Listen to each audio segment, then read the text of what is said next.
नमस्कार दोस्तों, आपके इस वीडियो में बहुत बहुत स्वागत है।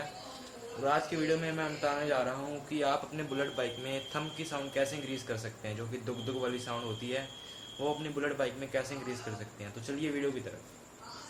दोस्तों ये है कि हमारी बुलेट 350 सीसी और हमें सबसे पहले ये सिलेंसर कंपनी फिल्टर सिलेंसर को करके ये सिलेंसर लगवाना होगा, जो कि आम लगा ही होता है। ठीक है, तो अभी मैं आपको ये बाइक स्टार्ट करके दिखाता हूँ।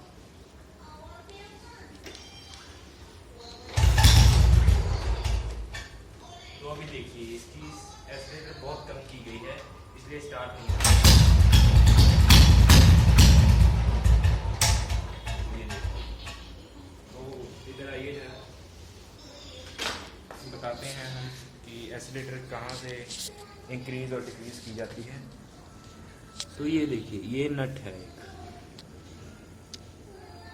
ये नट को अगर आप ऐसे करेंगे नीचे ऐसे तो ये कम होगी, और ऊपर करेंगे तो ये एक्सीलेट ज़्यादा होगी। तो ये ज़्यादा कम की गई थी, इसलिए बाइक स्टार्ट नहीं हो रही थी।